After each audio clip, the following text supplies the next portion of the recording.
그런데 불과 6개월 전이었습니다. 법무부가 재판중지법에 대해 헌법과 충돌한다며 반대 입장을 밝혔던 걸로 확인됐습니다.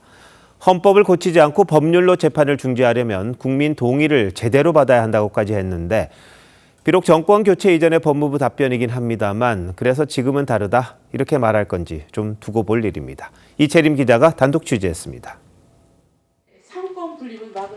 대통령이 당선 전 받고 있던 재판을 중지하는 형사소송법 개정안은 민주당 김용민 의원이 발의한 지 닷새 만에 법사위 소위와 전체 회의를 잇따라 통과했습니다. 가결됐음을 선포합니다. 그런데 당시 소위 회의록을 확인해 보니 법무부를 대표해 나온 김서구 차관은 헌법 84조는 재판 기능 정지와 무관하다는 입장을 분명히 했습니다. 대통령도 민사, 행정, 헌법재판 대상이 될 수 있다는 점을 들어 헌법 취지는 재판 기능 행사로부터 자유롭다는 건 절대 아니라고 보여진다는 겁니다. 김 차관은 다수당 의결에 따를 게 아니라 국민 투표에 준하는 정도의 의사결정이 있어야 한다고도 덧붙였습니다. 헌법에 규정된 조항을 하위 법률 개정으로 해결하려는 건 문제가 있다고 지적한 겁니다. 법무부는 이와 함께 자격 없는 피고인의 임기를 부당하게 보장하는 결과를 초래한다는 우려를 담은 의견서도 국회에 냈습니다.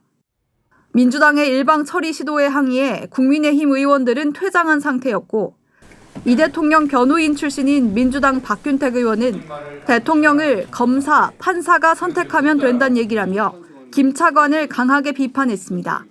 TV조선 이채림입니다. 지난주 법원이 대장동 일당 5명에게 실형을 선고하고 법정 구속한 사실 보도해 드렸었죠. 재판부가 판결문에서 별도 재판을 받는 이재명 대통령의 이름을 수백 번 언급했고 민간업자들이 이 대통령의 최측근인 정진상 전 실장과 유착관계를 형성했다고 명시했습니다. 그럼 어떤 부분은 인정했고 어떤 부분은 남겨둔 건지 조윤정 기자가 보도합니다. 대장동 사건 1심 판결문에 이재명 대통령 이름은 390번 나옵니다. 재판부는 성남도시개발공사 설립과 이 대통령의 당시 성남시장 재선 과정에서의 기여 등으로 민간업자들은 사실상 사업 시행자로 내정되는 특혜를 받게 됐다고 했습니다.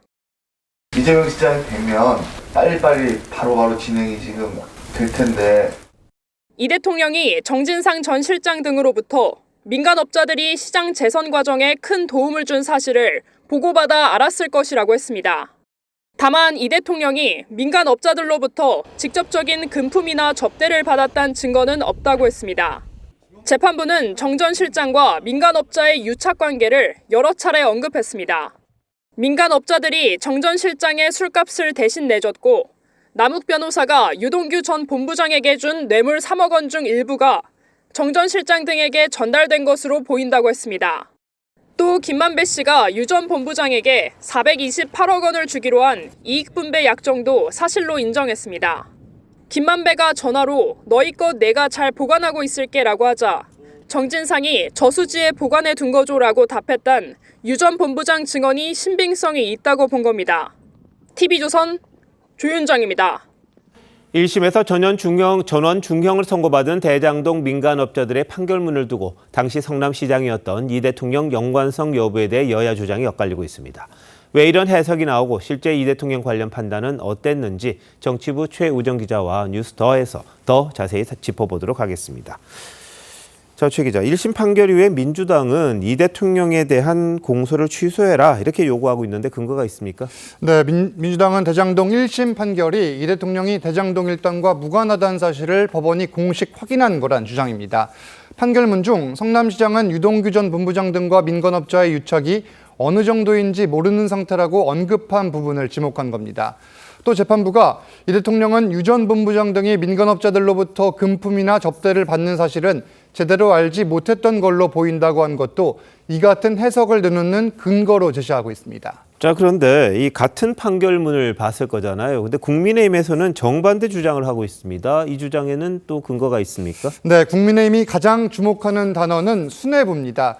유 전 본부장은 성남시 수뇌부가 주요 결정을 내리는 데 조율하는 중간 관리자 역할을 한 것으로 보인다는 등 여러 부분에 등장하는데요.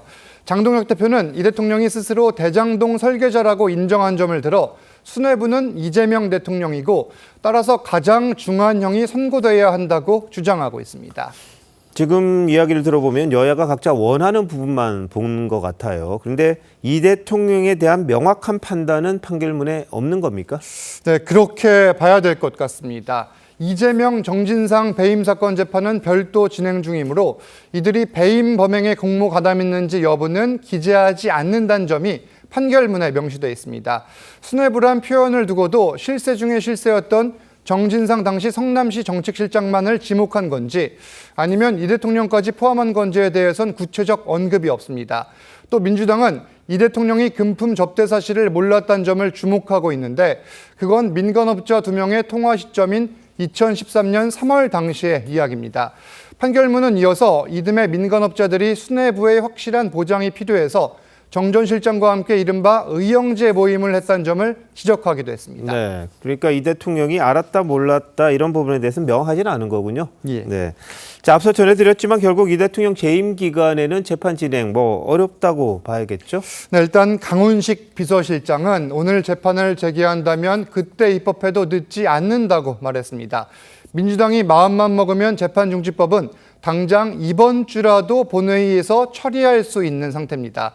강 실장은 특히 재판 중지가 헌법학자 다수 의견이라고 주장하면서 재판 중단 선언을 뒤집는 건 법원이 헌법을 위배하는 거라고 공개적으로 언급하기도 했습니다. 그래서 정치권에선 오늘 대통령실의 입장 표명이 재판 중지법에 대한 제동보단 법원을 향해 재판을 재개하면 안 된다는 일종의 메시지 아니냐는 해석도 나옵니다. 네, 결국은 지금 재판이 중단돼 있는데 실익이 없이 법을 추진해서 여론을 나쁘게 할 필요 없다 이런 것 같은데 언제든지 할 수 있다 이런 거네요. 그렇습니다. 물리적으로는 그렇다 이런 의미입니다. 알겠습니다. 최 기자 잘 들었습니다.